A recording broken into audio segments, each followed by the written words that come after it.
Hi, and welcome back after hopefully a great semester break.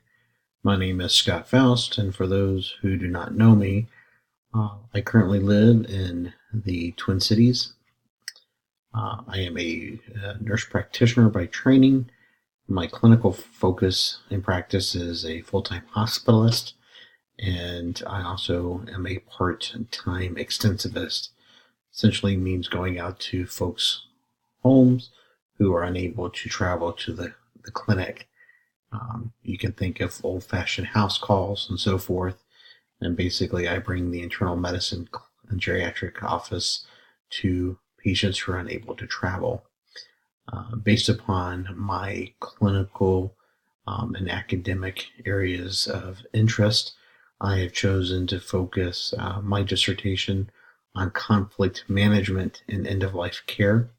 You'll notice I say conflict management versus conflict resolution. I feel strongly that conflict is never fully resolved, instead can only be managed. Some background information for you. Key topics. Death is a great equalizer. Uh, Death will happen to all of us at some point.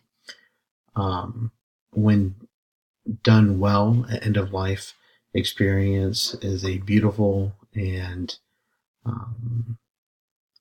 awesome process. However, when done poorly, the consequences are really untold. In 2011, 2.5 million Americans passed away. And advances in technology and renewed focus on health and wellness, the average life expectancy is constantly expanding. And with this expansion, so does conflict, both internal and interpersonal. And as a nurse practitioner, one of my greatest responsibilities is helping individuals and their families navigate the end of life experience, and including identifying and managing conflict. Like all problems, there are antecedents and consequences. Adequate conflict management provides a superior and dignified end of life experience by acknowledging the reality of death, promoting grief work, and providing the opportunity for closure.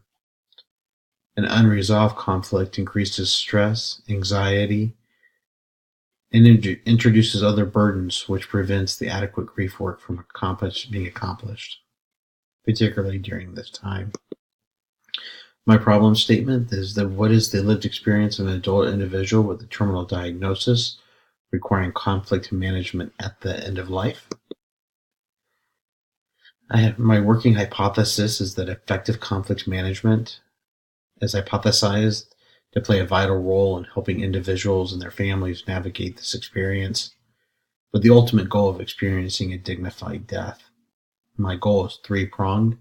One, add to the existing body of nursing and medical knowledge by gaining insight into conflict faced at the end of life, as well as role of conflict management and resolution. As I stated before, conflict resolution is actively being rephrased to conflict management, in part to the idea that I ascribe to. Can't take credit for, but that conflict is never resolved. It is only managed.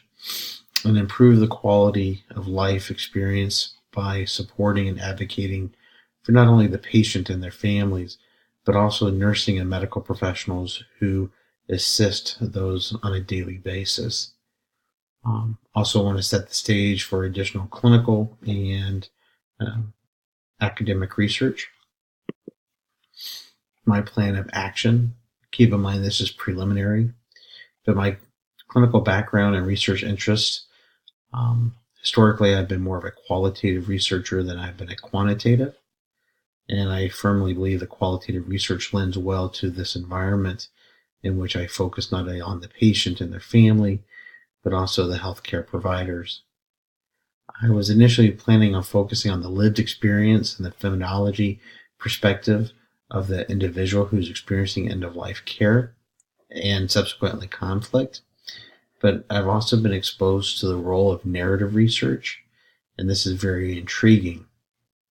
Early recommendations from faculty include further tying this problem statement into organizational leadership and examining it through a combined lens of how organizational leaders can help staff better assist those at end-of-life care, as well as what does the effect of end-of-life care have on medical professionals. And as stated before, my problem statement is preliminary. It's constantly being revised, but I'm hoping to have something nailed down here as the semester progresses. I look forward to working with you all this semester and looking forward to a great semester. If I can be of any assistance, please do not hesitate to contact me. And here is a reference for those who are wanting more information on some epidemiological factors on the state of aging and health in America as recently as 2013. Have a great day.